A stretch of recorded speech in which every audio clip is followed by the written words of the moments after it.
Hello बच्चों, तो आप टेस्ट दे रहे होंगे। मैं आप क्या है डिस्कशन कर रहा हूं आज के टेस्ट का। आज 12:20 पर आप छूटेंगे तो आपको क्या है डिस्कशन इसका मिलेगा। बेटा देखिए, जो आप टेस्ट दे रहे हैं ना वो बहुत ही ज़रूरी है। टेस्ट देना बहुत ही ज़रूरी है। अगर आप टेस्ट नहीं देंगे तो जानेंगे नहीं कि आप क्या जान रहे हैं, अपनी औकात क्या है आपको ये नहीं पता चलेगी। और जब तक बेटा औकात अपनी पता नहीं चलती है ना तब तक कोई आगे नहीं बढ़ता है। तो इसलिए बच्चों रेगुलर होकर, नियमित होकर जो आप प्रतिदिन पढ़े हैं उस तरह से टेस्ट दीजिए। बेटा हर एक चीज़ है, टेस्ट एकदम ज़रूरी है। बिना टेस्ट के कुछ नहीं हो सकता है। जैसे देखते हैं आप लोग, हम लोग के यहाँ जो पूजा पाठ होता है उसमें ब्राह्मण कहते हैं कि हवन ज़रूरी है। उसी तरह से जो आप पढ़े लिखे हैं 7 दिन 10 दिन 14 दिन जो आप पढ़ लिख रहे हैं, उसी तरह से ये आपका टेस्ट ज़रूरी है। टेस्ट भी उसी हवन के प्रकार का है जो आपको आगे बढ़ाएगा, जो आपको आगे ले जाएगा। और टेस्ट से पता चलता है कि हम कितने पानी में हैं, क्या हैं। तो आपके क्या नंबर आ रहे हैं, क्या नहीं आ रहे हैं, ये मत देखिए, सिर्फ और सिर्फ टेस्ट दीजिए।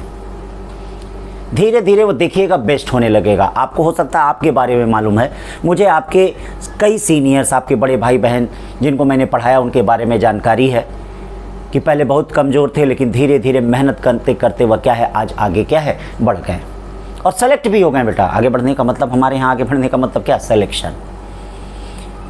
तो आज का डेट बेटा आप जान रहे हैं कि 2 प्रकार की टेस्ट सीरीज गुरुकुल की हो रही है। पहला एक फुल सिलेबस टेस्ट सीरीज हो रहा है जो पिछले संडे को हुआ था, और एक टॉपिक वाइज टेस्ट सीरीज हो रही है जो इस संडे को हुआ है। तो आज का दिन 9 अक्टूबर 9 से 12 ये टेस्ट सीरीज शुरू हो रही है। जो भी लोग इधर उधर के भी हैं बेटा, जो नहीं भी पढ़ रहे हैं हम लोग के पास, कहीं भी पढ़ रहे हैं, टेस्ट जरूर दीजिए। गुरुकुल का टेस्ट सीरीज जरूर ज्वाइन करिए, एकलव्य टेस्ट सीरीज जरूर ज्वाइन करिए। इससे आपको पता चलेगा कि आप क्या कर रहे हैं, और एक ग्रुप में, एक मॉब में कितने बच्चों के बीच में आपकी रैंकिंग क्या है ये भी आपको पता चलेगा। गोरखपुर के मैक्सिमम बच्चे इसको दे रहे हैं, पूर्वांचल के मैक्सिमम बच्चे इसको दे रहे हैं। इससे आपको पता चलेगा कि आपकी रैंकिंग क्या है। तो टेस्ट ज्वाइन करें बेटा। अब आज चलते हैं आगे, डिस्कशन करते हैं। आज का बेटा डेट है 9 अक्टूबर। आज का टेस्ट का टॉपिक क्या था, class 11th objective test series chapter number 4 motion in plane.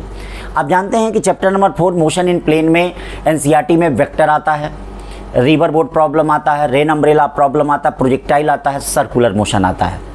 तो इस टेस्ट में बेटा जनरली हमने क्या है अभी वेक्टर और क्या प्रोजेक्टाइल मोशन ही दिया था। बाकी circular motion, rain umbrella problem, ये सब जो नेक्स्ट वाले में जो तीनों का कंबाइंड टेस्ट है जो 23 अक्टूबर को है आपका, उसमें आपको सारा मिलेगा।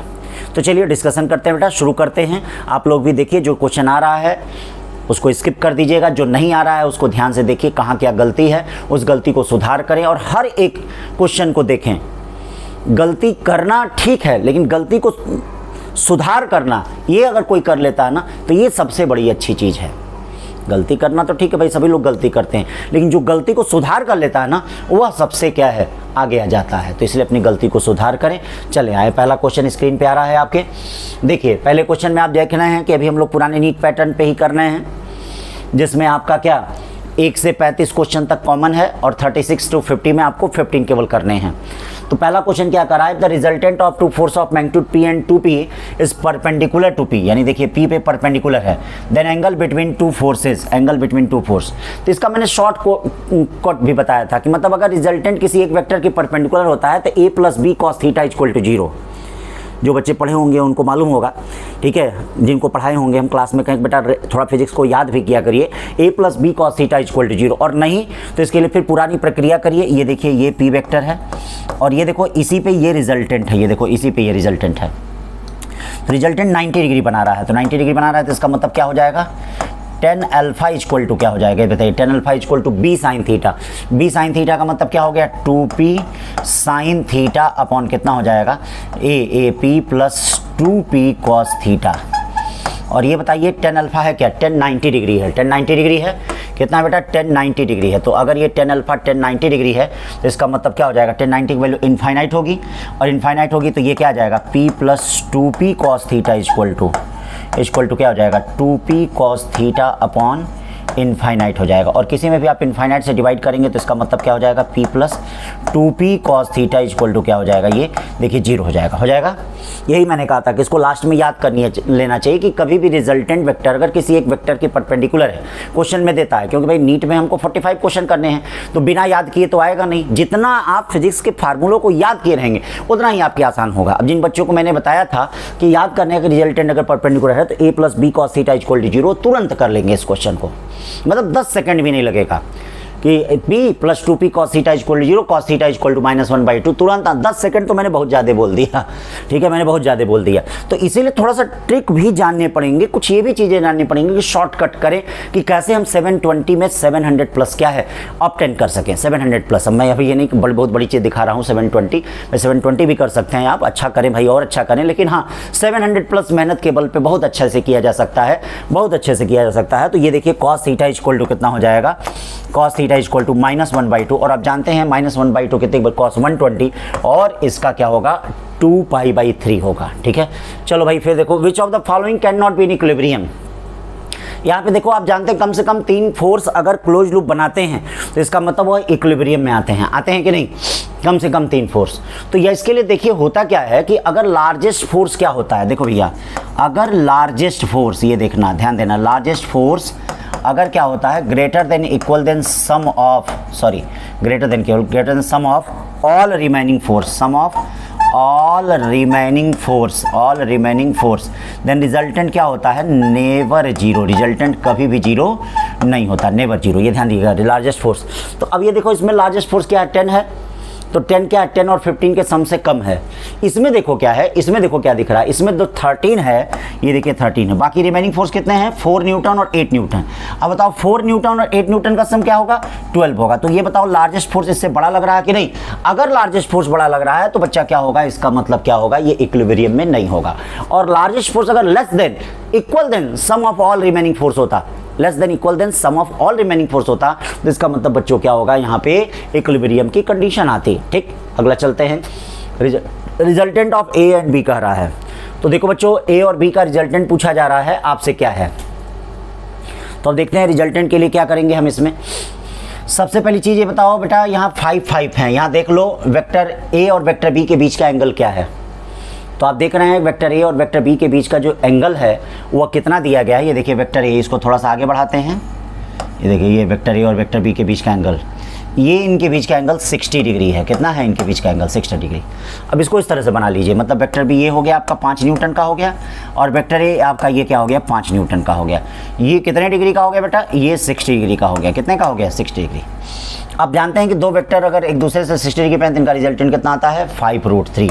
गलती से भी 120 मत करना इसमें, ठीक है ना, टेल ऑन टेल पोजीशन है तो 5√3 आएगा, 5√3 आएगा। अब आगे आ जाओ बेटा, छोटे छोटे क्वेश्चन। आप जान रहे हैं कि नीट में बहुत ही छोटी छोटी बातें आती हैं, वही छोटे छोटे क्वेश्चन हमने दिए हैं। बहुत बड़ी चीज़ें हमें नहीं पढ़नी है, बहुत बड़ी चीज़ें हमें नहीं ध्यान देनी है। डॉक्टर बनने के पहले, डॉक्टर बनने के बाद याद रखना छोटी छोटी बात, ये छोटी छोटी बात ही है, ठीक है। ए force of 50 Newton acts on A particle along A direction making an angle 37 degree with the vertical. ध्यान दें, विथ वर्टिकल है, ये देखेंगे वर्टिकल से है, ये देखो अगर इस तरह से है तो इसका मतलब इधर से वर्टिकल से है 37 डिग्री। ये सब चीज़ें केयर करना है, यही सब चीज़ें इस बार नीट में आया था, बच्चों ने गलत कर दिया था, 50 न्यूटन दिया है, इट्स वर्टिकल कंपोनेंट। तो ये बताओ ये क्या हो जाएगा, ये हो जाएगा 50 cos 37 हो जाएगा, और ये क्या हो जाएगा 50 sin 37 हो जाएगा। कितना हो जाएगा, sin 37 हो जाएगा। ये देखिए 50 cos 37 हो गया, ये 50 sin 37 हो गया, 50 cos 37 50 sin 37। तो क्या पूछा है, वर्टिकल कंपोनेंट, वर्टिकल कंपोनेंट बेटा यही हो गया 50 cos 37।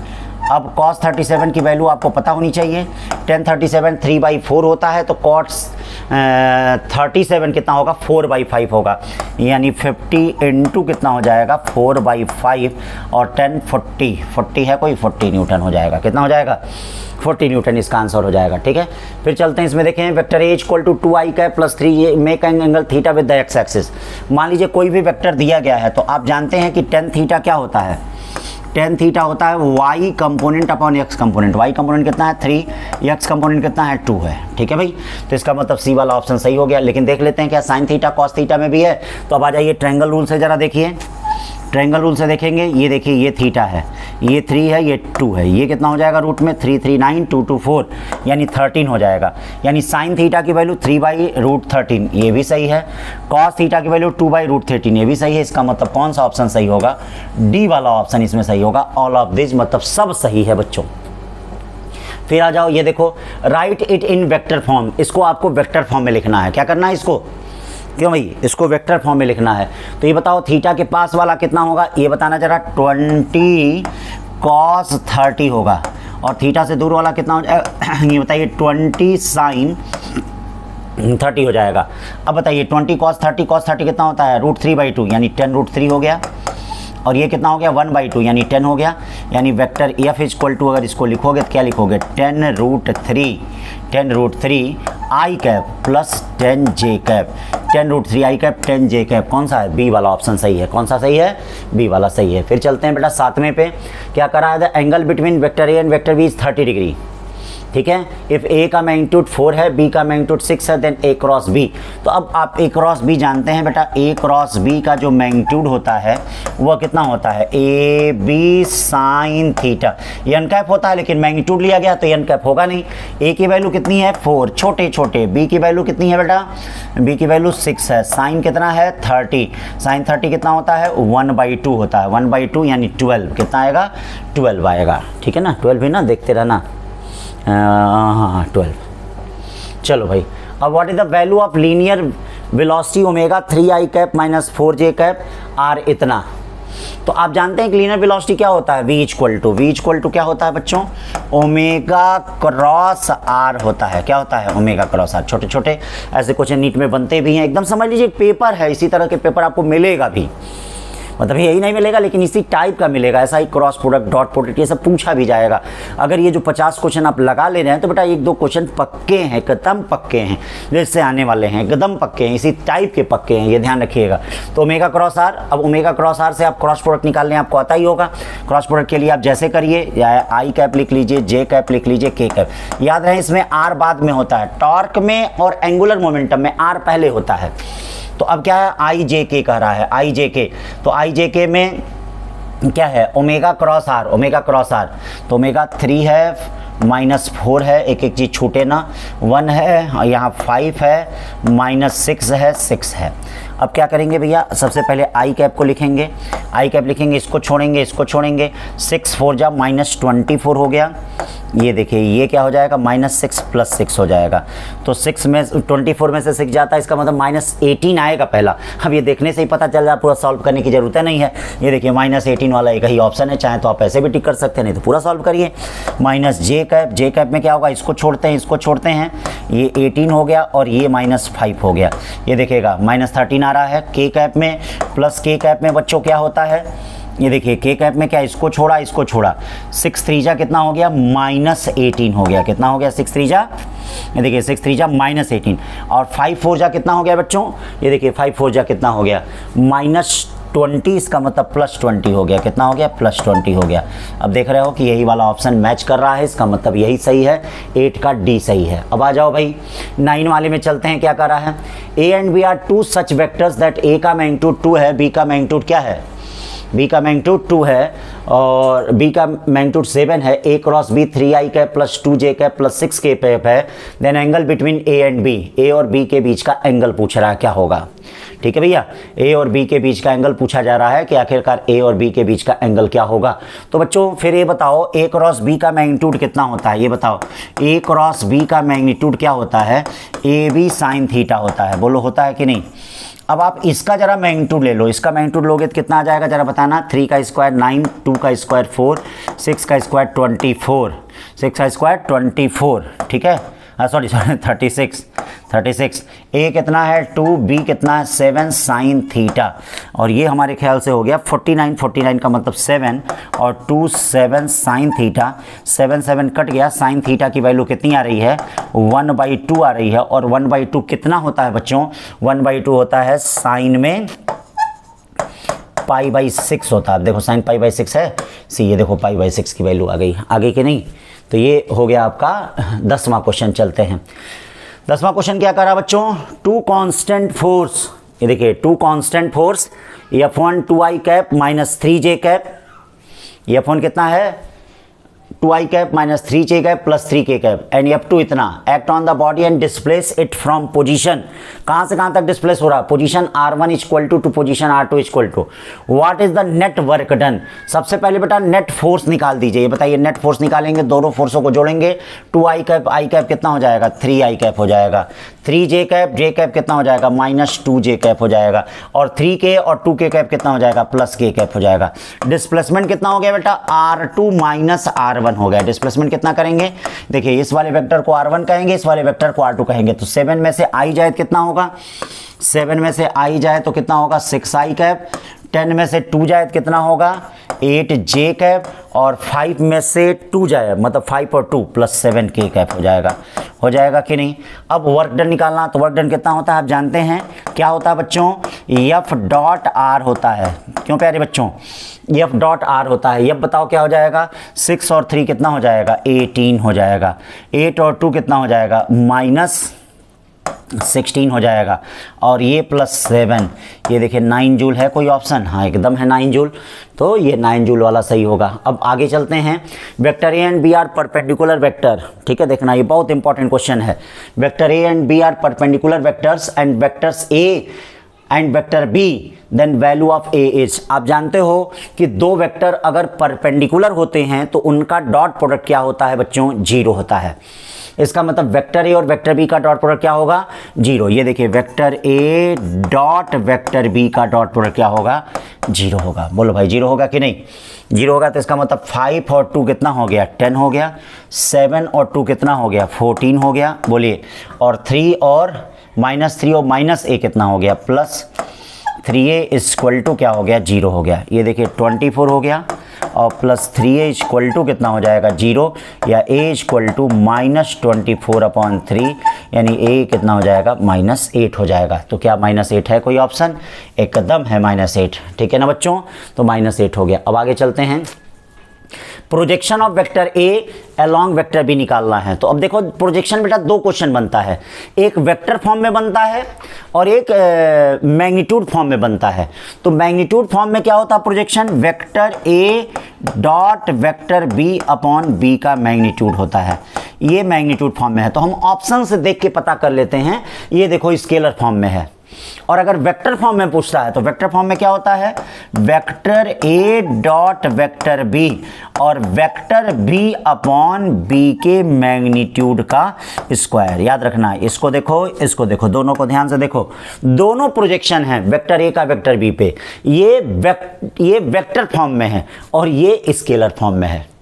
तो कई बार बच्चे कहते हैं कि सर ये कैसे हम पता करेंगे, तो ये बच्चों हम ऑप्शन देख के पता करते हैं। अगर ऑप्शन में कहीं आई जे के का जिक्र होता है तो हम ये वाला फार्मूला यूज करते हैं, और ऑप्शन में अगर आई जे के का नहीं जिक्र होता है तो हम ये वाला फार्मूला यूज करते हैं।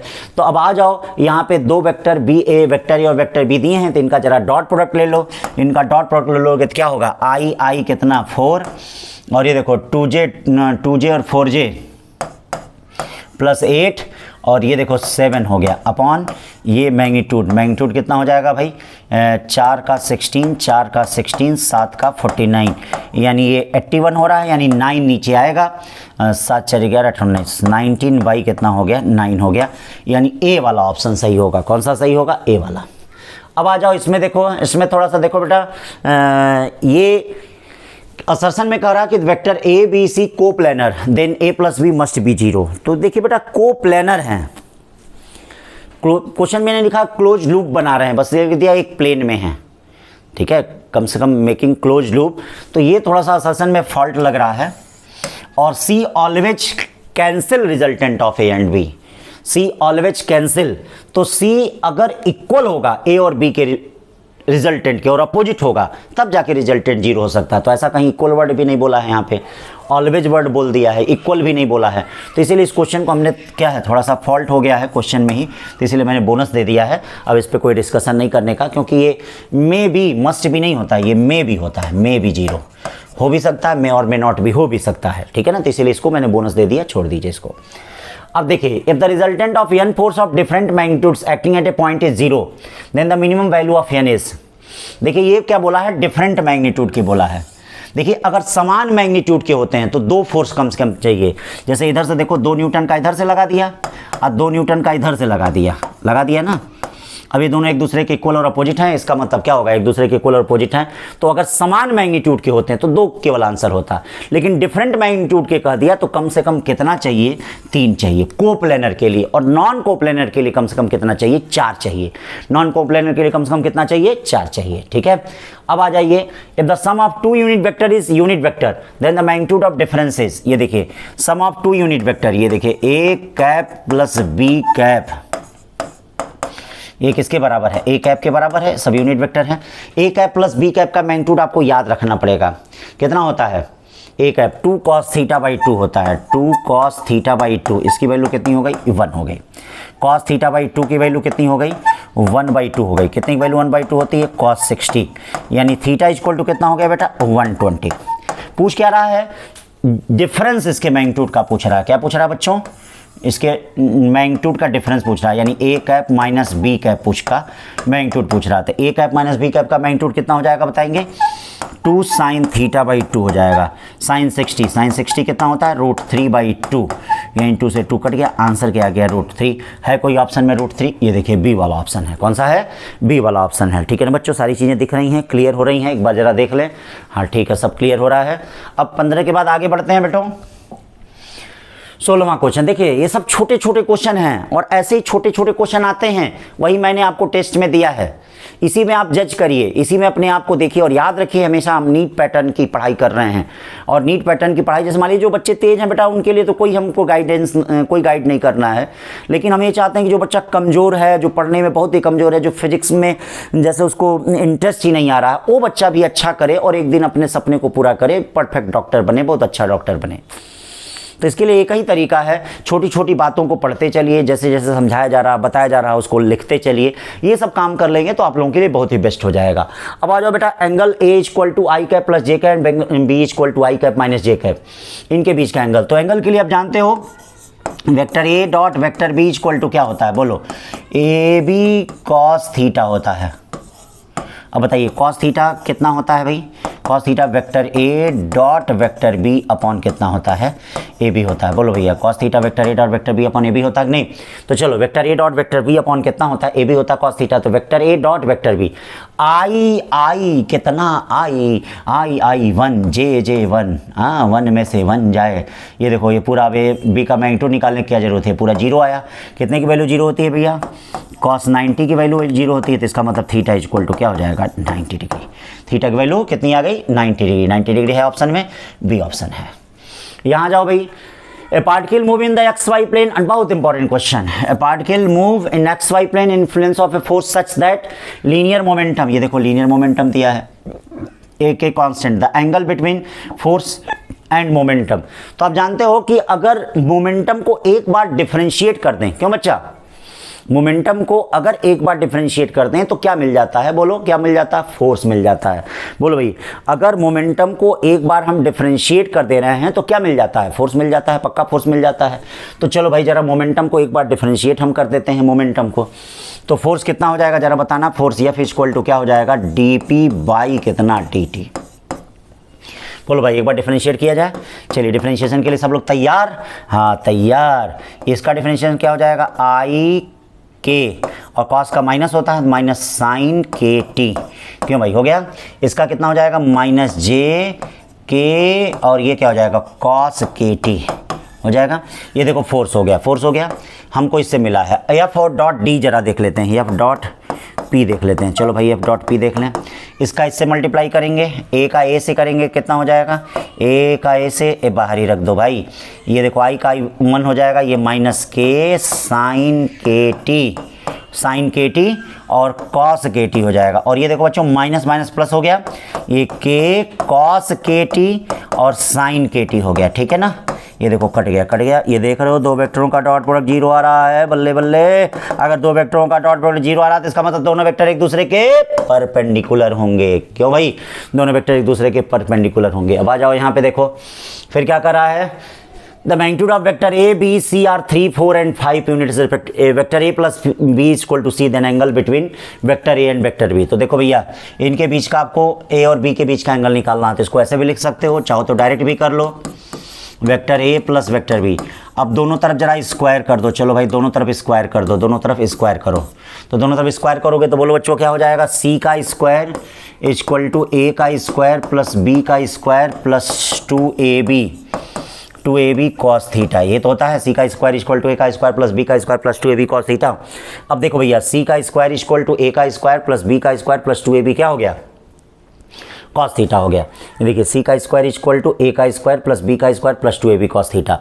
अब हमको क्या करना है, दो वेक्टरों के बीच का एंगल फाइंड करना है। क्या फाइंड करना है, तो ये बताओ सी कितना दिया है, 5 का स्क्वायर 25 दिया है, ए कितना दिया है, ए देखिए कितना दिया है, ए 3 9 हो गया, और बी कितना हो गया 16 हो गया, और ये 2 3 4 कॉस थीटा। आप देख रहे हैं पूरा कैंसिल हो गया, यानी कॉस थीटा की वैल्यू कितनी आ रही है 0, यानी कितने की वैल्यू 0 होगी, कॉस 90, यानी थीटा इक्वल टू कितना हो जाएगा बेटा 90 डिग्री हो जाएगा, थीटा इक्वल टू कितना हो जाएगा 90 डिग्री हो जाएगा। ठीक है, अब आ जाओ इसमें क्या कर रहा है, the position vector of particle r equal to AT square i cap plus BT j cap. करा क्या है, पाथ ऑफ पार्टिकल इज, तो देखो भैया आर एक्स की वैल्यू क्या लग रही है, आई के बगल वाला एक्स होगा तो x equal to AT square लग रहा है, और जे के बगल वाला क्या होगा वाई, वाई इक्वल टू क्या होगा BT, वाई का स्क्वायर क्या हो जाएगा, वाई का स्क्वायर बी का स्क्वायर टी का स्क्वायर हो जाएगा। दोनों को जरा डिवाइड कर दें, टी से कट गया, यानी वाई स्क्वायर इक्वल टू क्या हो गया, ये देखिए वाई स्क्वायर इक्वल टू क्या हो गया बी स्क्वायर अपॉन ए एक्स। और ये बेटा बताओ वाई पे पावर 2 है, एक्स पे पावर 1 है, तो इसका मतलब का है क्या होगा पैराबोला। कौन बोला, पैराबोला। अब आ जाओ यहाँ पे देखो 20 question. For an object thrown at an angle 45 degree, for an object thrown at an angle 45 degree to the horizontal, the maximum height h and horizontal range are related as.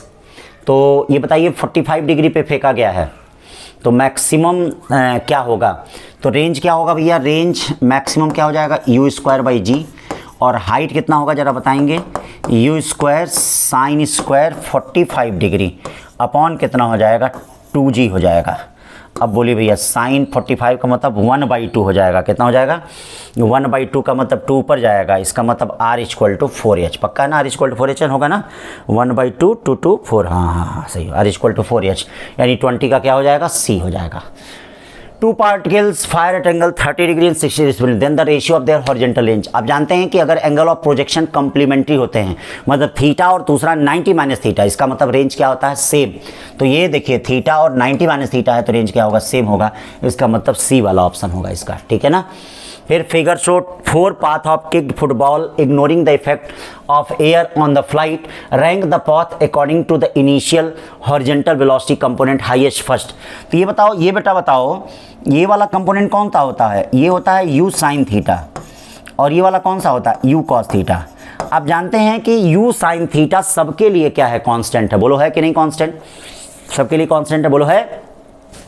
और u cos theta, जिसका u cos theta ज़्यादा होगा उसका range सबसे ज़्यादा होगा, तो u cos theta ज़्यादा किसका है 4 का, तभी तो रेंज ज़्यादा है। तो इसका मतलब 4 फिर 3 आएगा फिर 2 आएगा फिर 1 आएगा, ठीक है। इसका मतलब कौन सा ऑप्शन होगा, डी वाला होगा। कौन सा होगा, डी होगा। फिर देखिए 23 क्वेश्चन क्या कर रहा है, 3 पार्टिकल ABC प्रोजेक्टेड, ये देखिए 3 particle ABC projected from the same point with the same initial speed making angle 30 degree 45 degree 60 respective with horizontal which of the following statement। तो ये देखिए जो 45 डिग्री पे फेंका जाएगा उसकी रेंज क्या होगी, मैक्सिमम होगी, उसकी रेंज मैक्सिमम होगी, u स्क्वायर बाई कितनी होती है g। और जो 30 और 60 पे फेंका जाएगा वह एंगल ऑफ प्रोजेक्शन कंप्लीमेंट्री हैं, और जिनके एंगल ऑफ प्रोजेक्शन कंप्लीमेंट्री होते हैं वो क्या होते हैं बच्चों, बोलो क्या होते हैं, अरे क्या होते हैं, उनका रेंज सेम होता है। अब देख लो ए और सी का रेंज सेम होगा और बी वाले से लेस होगा, range of A and C are equal and less than B, यानी बी वाला ऑप्शन सही होगा, ठीक है। फिर आ जाओ आगे चलो, speed of projectile at highest point is v1 and at the point half the maximum height is v2 if v1 upon v2 root 2 pi 5 then angle of projection is। तो बच्चों एक बात बताओ, ये देखो यहाँ ध्यान दो, ऐसे है ये प्रोजेक्टाइल दिया गया, तो यहाँ पर v1 की जो वैल्यू दी गई है वह कितनी दी गई है, u cos थीटा, मान लेते हैं u cos थीटा है, और यहाँ पे जो v2 होता है हाइट h/2 पे, हाइट h/2 पे v2 आप निकाल सकते हैं। जानते हैं कि आप इंक्लाइनेशन का फर्क नहीं पड़ता है मोशन के तीसरे इक्वेशन पे। तो ये क्या हो जाएगा, ये u² माइनस 2g h/2 हो जाएगा। ये देखिए h/2 हो गया। अब क्वेश्चन में क्या कर रहा है, v1 कितना है, v1 देखो क्या है, u cos थीटा है। v2 कितना हो गया भाई, √u² माइनस gh हो गया, और इक्वल टू क्या हो गया, रूट में 2/5। एक काम करो, दोनों तरफ स्क्वायर कर दो, थोड़ा अच्छा लगेगा।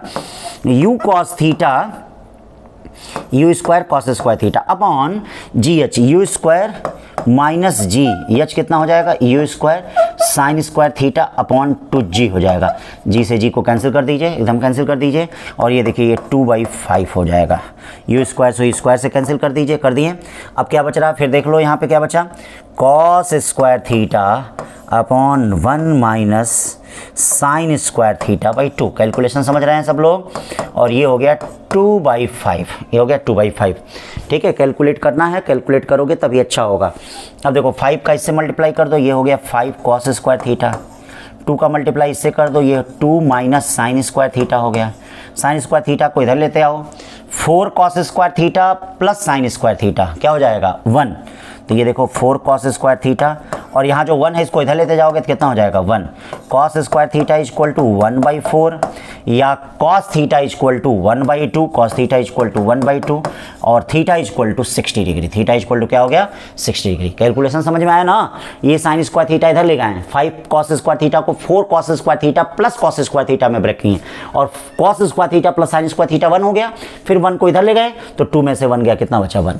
cos थीटा की वैल्यू 1/2, इसका मतलब थीटा इक्वल टू क्या हो गया, 60 degree, theta equal to 60 degree हो गया। अब आ जाओ, ये क्या कर रहा है, 25, a projectile is fire with initial momentum p at an angle of 45 degree. ये देखो p, तो ये वाला कंपोनेंट कितना हो जाएगा इसका, p cos 45 हो जाएगा, और ये कितना हो जाएगा, p sin 45। फिर ये टकरा रहा, आप जानते हैं टकराने का मोमेंटम क्या होगा, सेम होगा, हाँ, लेकिन एंगल भी सेम होगा। ये होगा p cos 45, और ये क्या हो जाएगा, ये p sin 45 हो जाएगा। चेंज ऑफ मोमेंटम करेंगे तो ये वाला कंपोनेंट तो क्या करेगा, एक दूसरे को कैंसिल कर देगा। अब डेल्टा p इक्वल टू क्या बचेगा, -2p sin 45, और इसका मतलब क्या हो जाएगा, -2p/√2 यानी -√2p। लेकिन हमसे क्या पूछ रहा है, मैग्नीट्यूड पूछ रहा है। ये देखिए मैग्नीट्यूड, तो जब मैग्नीट्यूड पूछेगा तो ये माइनस साइन हट जाएगा, केवल √2p आ जाएगा। √2p कौन सा है, बी वाला ऑप्शन है, कौन सा है, बी वाला है। फिर चलते हैं बेटा, a particle is projected with velocity 20√2 metre per second. कैसे दे रहा है, जरा ध्यान दीजिएगा, particle is projected with velocity 20√2 metre per second at an angle with the horizontal after 1 second match the following table. Average velocity निकालनी है, change in velocity निकालनी है, इंस्टेंटेनियस वेलोसिटी निकालनी है। ठीक है बेटा, तो सबसे पहली चीज ये देख लेते हैं कि 1 सेकंड बाद पार्टिकल होगा क्या। तो इसके लिए इसका पूरा टाइम ऑफ फ्लाइट देखना पड़ेगा। तो ये बताओ time of flight t equal to होता क्या है, 2u sin 45 अपॉन कितना g। बोलो भाई टाइम ऑफ फ्लाइट कितना होता है, 2u sin 45 बाई कितना, ये देखिए t equal to 2u sin 45 by कितना हो गया, g हो गया। बोलो भाई 2u sin 45, 2u sin 45 का मतलब क्या हो जाएगा, 2u कितना होगा, u बताओ, u कितना हो जाएगा, 2u sin 45 बाई कितना हो गया, g हो गया। u कितना है भैया, 20√2 है, u कितना है, 20√2 है। sin 45 बताओ कितना है, 1/√2 है। g कितना है, 10 है, √2 से √2 कटा, यानी t इक्वल टू कितना बचा, 4 सेकेंड। इसका मतलब 4 सेकेंड लगेगा पूरे जर्नी में। तो 1 सेकेंड में बताइए होगा कहाँ, ये बताओ 1 सेकेंड में होगा क्या, सब देखना है, चित्र में ही सब कुछ है। यानी 2 सेकेंड में यहाँ पे होगा, ठीक है, तो 1 सेकंड में बीच में कहीं होगा, इनके बीच में कहीं। ये वाला बताओ 45 डिग्री है, और ये कितना है 20√2, तो ये वाला कितना होगा 20√2 cos 45, यानी 1/√2, यानी ये 20 आ जाएगा। उसी तरह से ये भी कितना आ जाएगा, 20 आ जाएगा। बोलिए कितना आ जाएगा, 20। यानी यहाँ पे जो पॉइंट पे वेलोसिटी हो गई, प्रोजेक्शन पॉइंट पे जो वेलोसिटी हो गई वो कितनी हो गई, 20i कैप प्लस 20 क्या हो गया, j कैप हो गया। अब 1 सेकंड बाद ये वाला कंपोनेंट तो फिक्स रहेगा इसका, और ये वाला क्या हो जाता है, बोलो u sin theta minus G T. बोलो कितना हो जाता है ये वाला, u sin theta minus G T. g कितना है 10, t कितना है 1। तो ये बताओ u sin थीटा है कितना, 20 में से 10 माइनस करोगे कितना आएगा, बोलो 10 आएगा। तो इसका मतलब यहाँ पे जो होगा, ये m पॉइंट पे जो होगा वो कितना हो जाएगा, u m पॉइंट पे कितना होगा, ये बताइए 20 आई कैप तो वही रहेगा, बस वर्टिकल कंपोनेंट में चेंज हो जाएगा ये 10 जे कैप। ये समझ में आया ना वर्टिकल कंपोनेंट में कैसे चेंज हुआ है। अब आपका सारा आसान हो गया। ये जो इंस्टेंटेनियस वेलोसिटी पूछ रहा है वो यूएम पूछ रहा है, तो इसका मैग्नीट्यूड लोगे तो कितना हो जाएगा, ये देखो इसका मैग्नीट्यूड लोगे तो कितना हो जाएगा, इंस्टेंटेनियस वेलोसिटी का मैग्नीट्यूड 20 का स्क्वायर 400 और ये देखो 10 का स्क्वायर 100 यानी √500। √500 का मतलब 10√5, यानी ये वाला सही हो गया। कौन सा सही हो गया, थर्ड का पी सही हो गया। थर्ड का कौन सा है, पी सही है, थर्ड का पी सही है। फिर चेंज इन वेलोसिटी, इसमें से इसको जरा माइनस करो चेंज ऑफ वेलोसिटी, तो चेंज ऑफ वेलोसिटी मतलब 20 में से 20 कट गया, 20 में से 10 गया, कितना बचा 10। इसका मतलब चेंज ऑफ वेलोसिटी सेकंड का कौन सा सही होगा, आर सही होगा। सेकंड का कौन सा सही होगा, आर। ये देखिए सेकंड का आर सही हो गया। अब फर्स्ट का क्यू बचा, उसको टिक कर दो फर्स्ट का क्यू, लेकिन निकाल लो एवरेज वेलोसिटी। निकालने में क्या जा रहा है भाई, एवरेज वेलोसिटी बताओ क्या होगा, एवरेज वेलोसिटी दोनों को जोड़ के 2 से डिवाइड कर दो, दोनों को जोड़ोगे तो कितना होगा 20 20 40 आई कैप और ये कितना होगा 30 जे कैप अपॉन कितना हो जाएगा 2 अपॉन 2 का मतलब क्या हो गया 20 आई कैप और प्लस 15 जे कैप। जरा मैग्नीट्यूड लो, मैग्नीट्यूड लोगे तो अंडर रूट कितना हो जाएगा बोलो 400 और प्लस कितना होगा 15 का 225 यानी 625। 625 का कितना होता है 25, यानी फर्स्ट का क्या हो गया क्यू हो गया, फर्स्ट का क्यू हो गया। कौन सा है ये, ए वाला है। कौन सा ऑप्शन है, ए वाला है। चलो भाई आगे चलते हैं। फिर चलते हैं 27 क्वेश्चन क्या कर रहा भैया, बड़ा अच्छा क्वेश्चन, बहुत प्यारा क्वेश्चन। 27 क्वेश्चन क्या कर रहा है, ए पार्टिकल आर सेपरेटेड, क्या कर रहा है, particle are separated, a particle are separated at a horizontal distance x as shown in figure.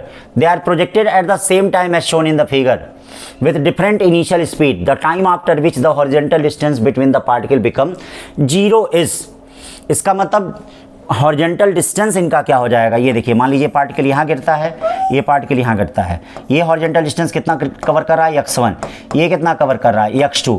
इसका मतलब x1 प्लस x2 किसके बराबर होगा, x1 प्लस x2 जो होगा वो x के बराबर होगा। x1 किसके कारण होगा, इसका हॉरिजॉन्टल कंपोनेंट कितना हो जाएगा u/√3 cos 30 × t हो जाएगा, ठीक है। और इसका क्या होगा horizontal component u cos 60 × t equal to क्या हो जाएगा x हो जाएगा, हो जाएगा। अब क्या करेंगे, यहाँ से सॉल्व करेंगे। cos 30 कितना होता है √3/2 यानी ut/2 हो गया, cos 60 ut क्या हो गया 2 हो गया इक्वल टू x, यानी t इक्वल टू क्या हो जाएगा x/u है। x/q के इतने समय के बाद उनके बीच की डिस्टेंस क्या होगी, हॉरिजॉन्टल डिस्टेंस 0 होगी। Stone is just released from the window of a train moving along the horizontal straight track. The stone will hit the ground following.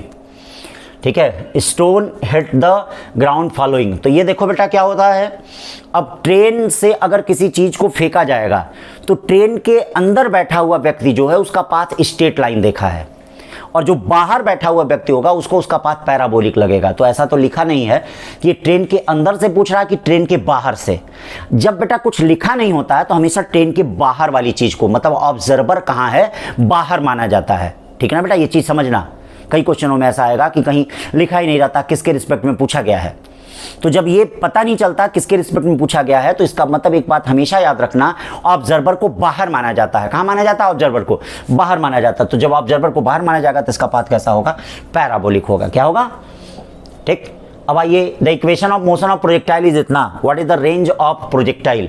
तो इसको जरा रेंज के फॉर्म में लिख लेते हैं।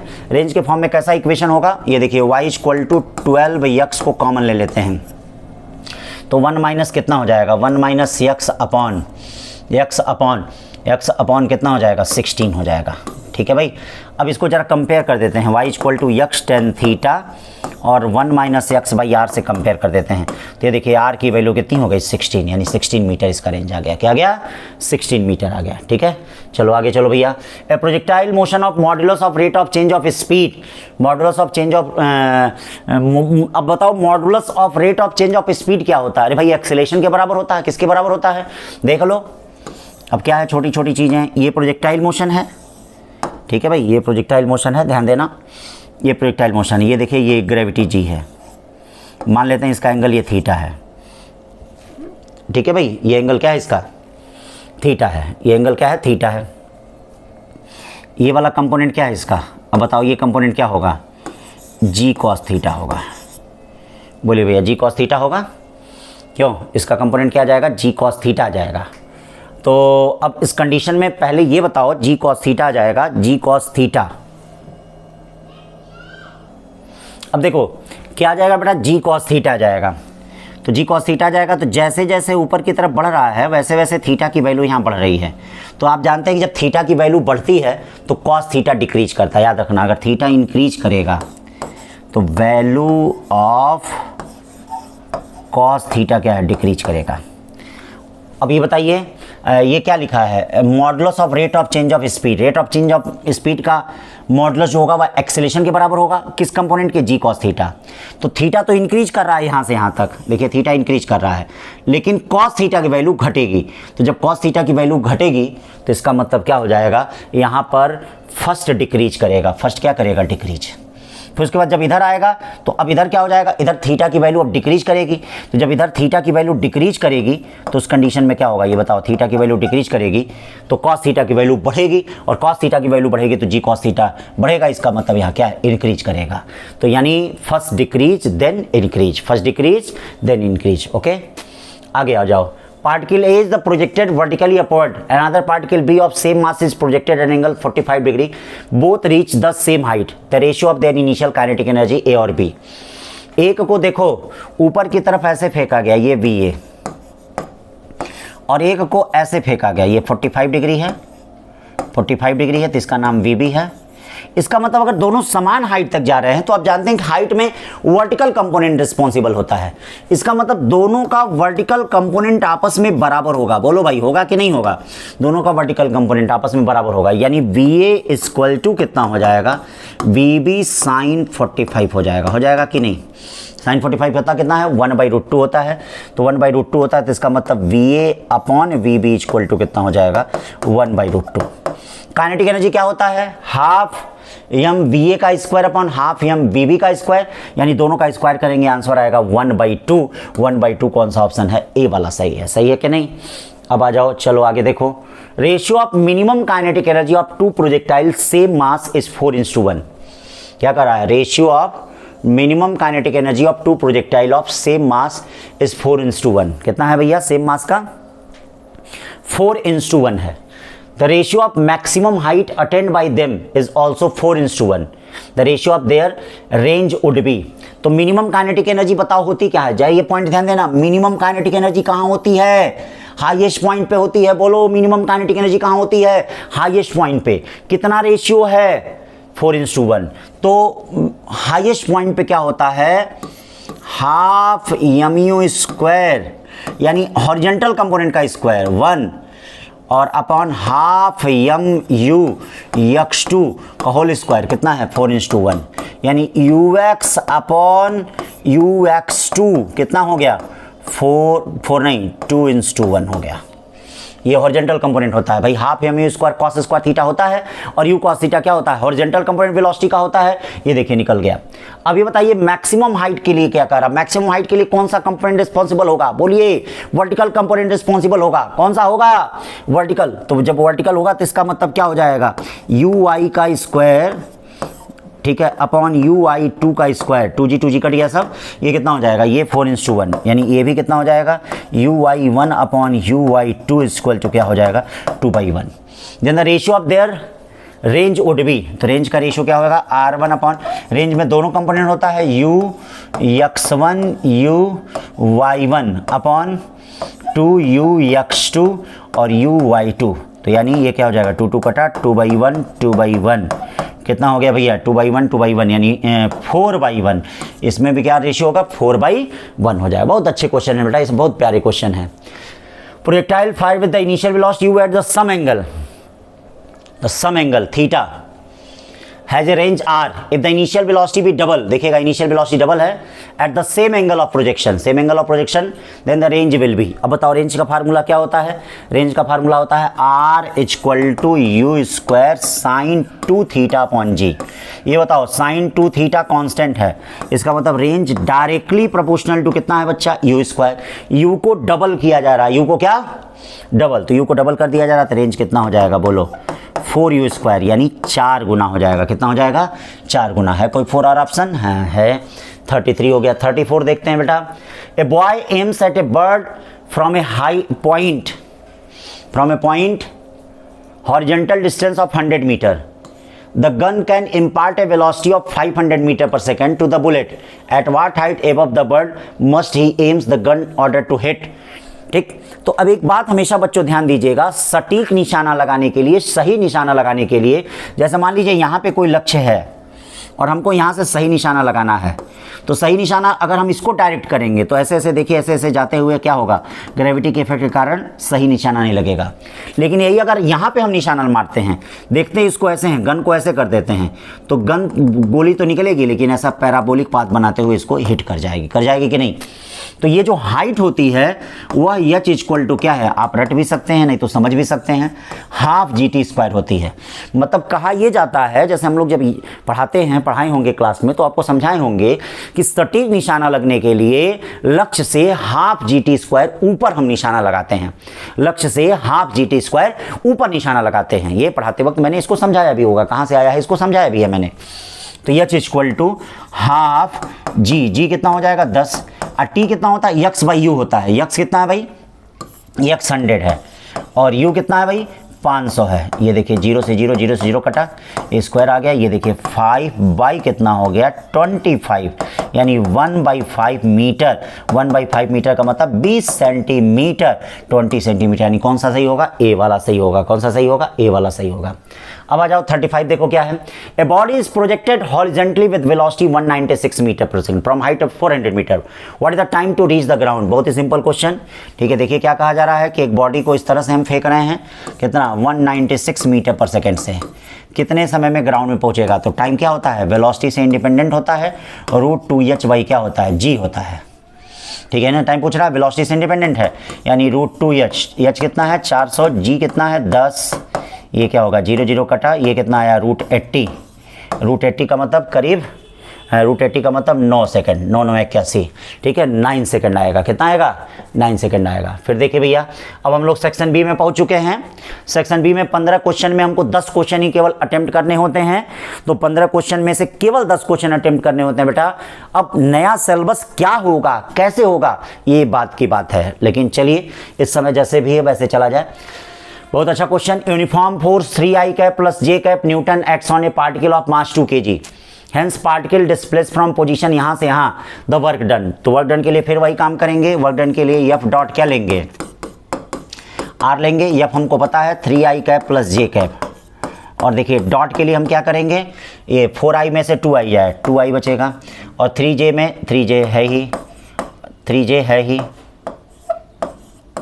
3J है ही, K में से K जाए, कितना जाएगा -2K कैप, K का कोई मतलब भी नहीं है, 3 2 जा 6 और प्लस 3, आंसर कितना आएगा 9 जूल आएगा। कितना आएगा 9 जूल। 36 का ये हो गया।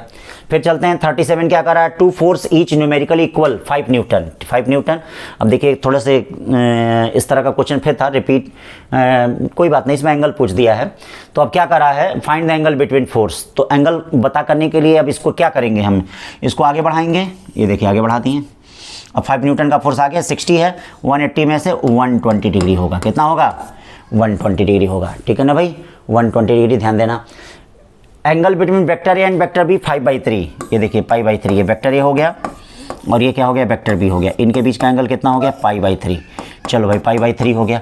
अब angle between vector A -2 vector B, -2 vector B का मतलब इसको रिवर्स डायरेक्शन में -2 वेक्टर बी करेंगे। अब बताओ ये पाई में से π/3 जाएगा तो कितना बचेगा 2π/3, कितना बचेगा 2π/3। तो ये देखिए बी वाला होगा, 38 का कौन सा होगा बी, 38 का बी। अब आ जाओ क्या करा 39, the vector p makes 120 degree with the x axis. ये देखिए x एक्सिस से कितना बना रहा भैया, ये x एक्सिस है, ये वेक्टर p बना रहा है 120 डिग्री, मतलब ये हो जाएगा 90 हो गया और ये +30 हो गया, ये p हो गया। फिर क्या कर रहा है, vector q makes 30 degree with the y axis. y axis से ये कितना बना रहा है वेक्टर q, ये देखिए ऐसे बना रहा है। करा इनका रिजल्टेंट, दोनों एक सेम डायरेक्शन में है तो इनका मैक्सिमम रिजल्टेंट होगा, और मैक्सिमम रिजल्टेंट कितना हो जाएगा p प्लस क्यू का मतलब कौन सा सही होगा, ए वाला सही होगा। ये 39 हो गया। 40 चलते हैं, क्या करा है, वेक्टर ए वेक्टर बी दिया है, then which of the following is correct. अब देख लो cross product dot product, A का मैग्नीट्यूड बी के मैग्नीट्यूड में कौन सा ही है। तो पहले हम क्रॉस प्रोडक्ट देख लेते हैं। तो क्रॉस प्रोडक्ट में क्या होगा भैया, क्रॉस प्रोडक्ट में ए क्रॉस बी करते हैं। ए क्रॉस बी में कैसे करेंगे, आई कैप इधर लिखा, -j कैप लिखा, और ये देखो प्लस के कैप लिखा कि नहीं। लेकिन सबसे अच्छी बात है ये आई और जे में है, आंसर इसका क्या होगा, केवल के में होगा। मैंने शॉर्टकट पढ़ाया है, बताया है।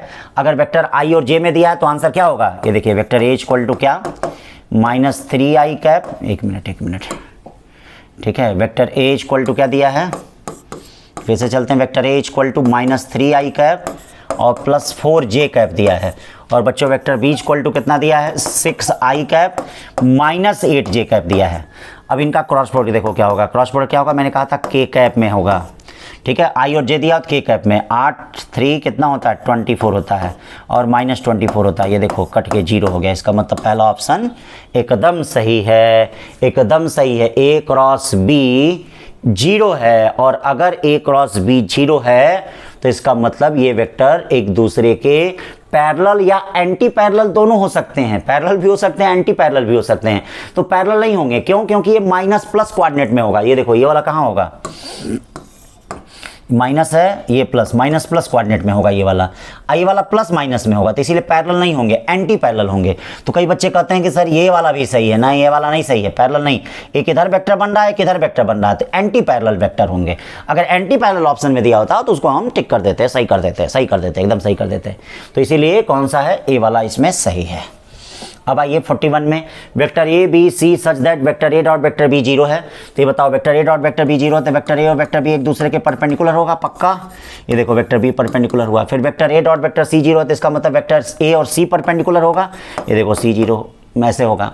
फिर कह रहा है vector A parallel to B cross C, क्योंकि देखो ये वाला वेक्टर ऐसे है, ये वाला वेक्टर ऐसे है, अब बी ऐसे है, तो राइट हैंड थंब रूल का यूज करेंगे। ये देखिए बी होगा और ये सी होगा।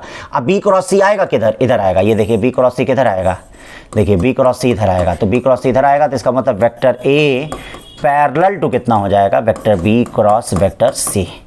ये vector B cross vector C के हो जाएगा, ठीक है भाई।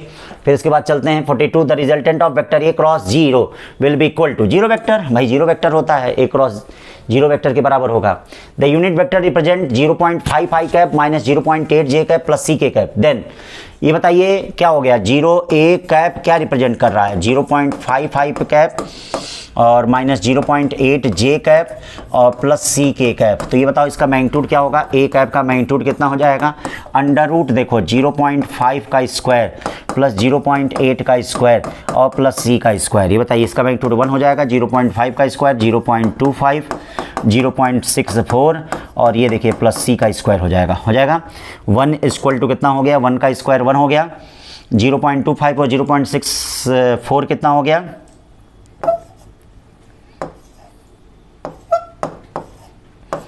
देखिए सी स्क्वायर या सी स्क्वायर इक्वल टू क्या होगा 1 माइनस 0.11 हो जाएगा, या सी की वैल्यू रूट में 0.11 हो गई। 43 का ये हो गया। फिर देखो 44 क्या करा भैया, a car travel 6 kilometre towards north at an angle 45 degree to the east and then travel 4 metre. ये देखो ये आपका ईस्ट होता है, ये आपका वेस्ट होता है, ये वेस्ट होता है, ये आपका नॉर्थ होता है, ये आपका साउथ होता है।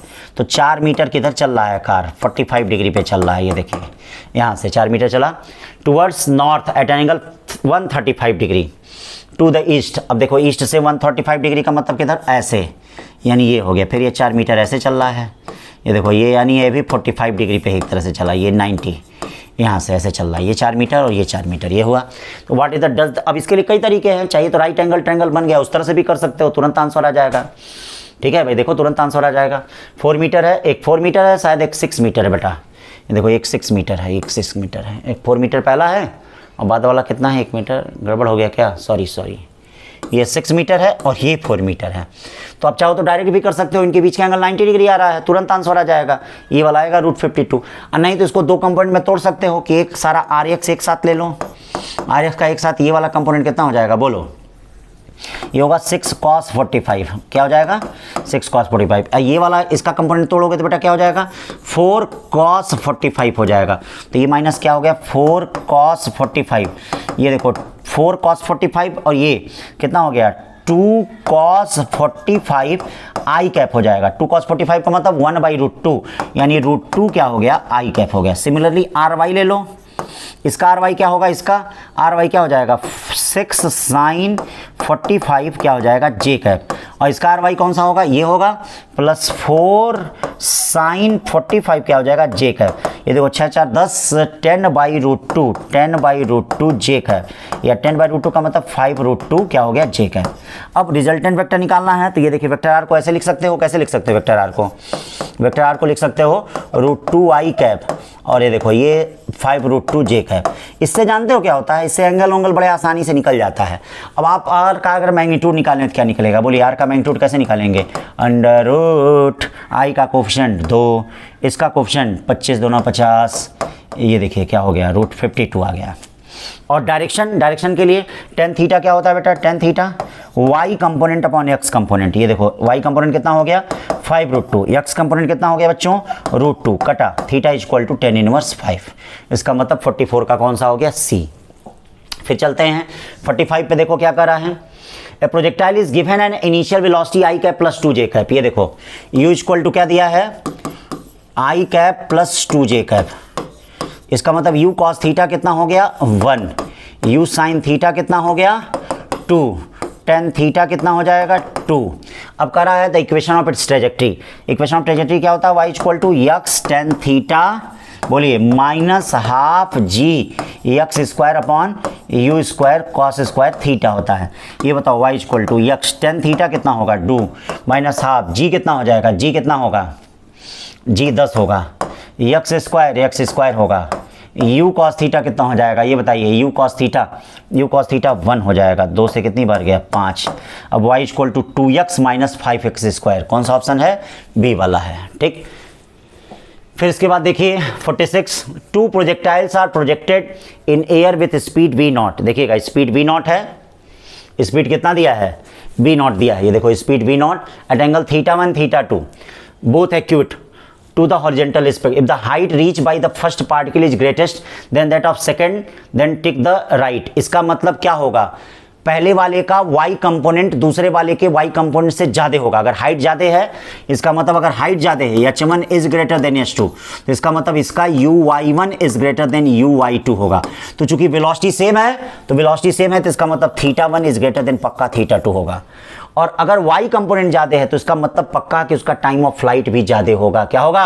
और चूंकि हॉरिजॉन्टल रेंज के लिए क्या होता है बेटा, हॉरिजॉन्टल रेंज के लिए x कंपोनेंट भी रिस्पॉन्सिबल होता है, तो इसीलिए हम कुछ कह नहीं सकते हैं इसके लिए, यानी ए बी सही है, यानी डी वाला ऑप्शन सही होगा। Both A and B are correct, 47 क्या करा है, an object of mass 3 kg at rest, now a force of F 6t square I cap 4t j cap is applied on the object, then velocity of object at t equal to 3 second, t equal to 3 second. तो ये बताओ यहाँ क्या कर रहा है, velocity पूछ रहा है, तो F इक्वल टू बताओ क्या होता है, m dv/dt होता है, बोलो होता है कि नहीं, या v इक्वल टू क्या होता है, बोलो F/m dt होता है। चलो फोर्स को m से डिवाइड करो, 3 से डिवाइड करो, पहले 3 से डिवाइड करो, कितना होगा 2t स्क्वायर I कैप हो जाएगा, पक्का हो जाएगा। और ये क्या हो जाएगा 4/3 हो जाएगा, कितना हो जाएगा ऑब्जेक्ट ऑफ मास 3 kg, ये कितना हो जाएगा 4/3 हो जाएगा, 4/3 t j कैप हो गया। चलो जरा इंटीग्रेशन कर दो, आ जाओ भैया इंटीग्रेशन कर दो, इंटीग्रेशन करना बहुत ज़रूरी है। इंटीग्रेशन कर दिया जाए, dt इंटीग्रेशन करते हैं तो बोलो कितना हो जाएगा इसका 2t³ ठीक है ना। और ये देखो 4/3 I कैप भी होगा, 4/3 नहीं t²/2 होगा, तो इसको ऐसा करते हैं 6 कर देते हैं, और ये j कैप होगा। अब बताओ t की वैल्यू कितनी है 3, तो t की वैल्यू 3 रखते हैं, तो 3 से 3 3 9 3 27, 3 कट जाएगा, 9 to 18 आएगा, 18 I कैप आ गया। यहाँ 3 रखते हैं, यहाँ 3 3 9 आ गया, 2 हो जाएगा 6 आएगा, 18 I कैप प्लस 6 j कैप, यानी बी वाला, पक्का नहीं बी वाला। 3 3 9, हाँ 9, 3 से 3 कट गया, 2 बचा, 2 3, हाँ ये पक्का बी वाला, ठीक। ये हो गया भाई, समझ रहे हो ना बातों को भाई, क्वेश्चन है करा रहे हैं तो थोड़ा फास्ट। ये न्यूटन के सेकंड लॉ से m dv/dt v equal to F/m, तो पहला काम हमने ये क्या किया, मास से डिवाइड किया।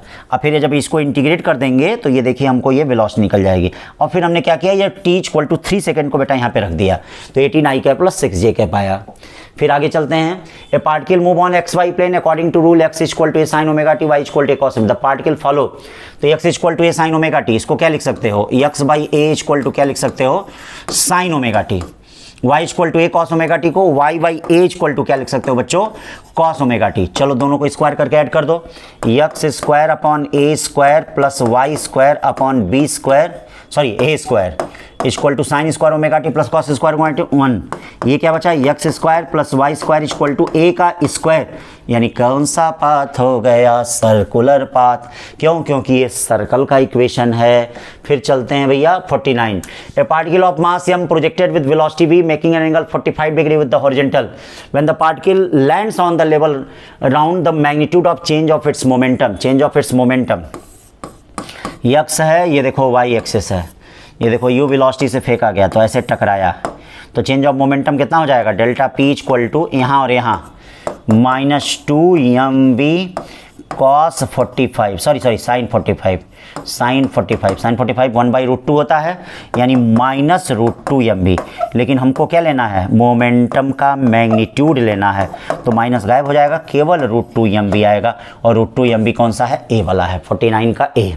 अब चलते हैं 50 क्वेश्चन देखते हैं बेटा क्या करा 50 question. A particle is fire, देखिएगा एक particle is fire from the surface of earth with a velocity of 5 metre per second, with a velocity of 5 metre per second and angle theta, ये देखिएगा velocity इतना है theta, with the horizontal another projectile fire from the another planet, दूसरे planet से, with velocity 3 metre per second at the same angle और trajectory, यानी ये भी देखो सेम है, रेंज भी सेम है, तो कह रहा ग्रेविटी क्या होगा, तो इसका मतलब रेंज क्या होता है, equal to u square sine 2 theta upon कितना हो गया जी। देखिए रेंज सेम कह रहा है, इसका मतलब क्या होगा, R1 इक्वल टू R2, यानी U1 का square upon G1 sine 2 theta equal to U2 का स्क्वायर साइन 2 थीटा अपॉन कितना हो जाएगा G2।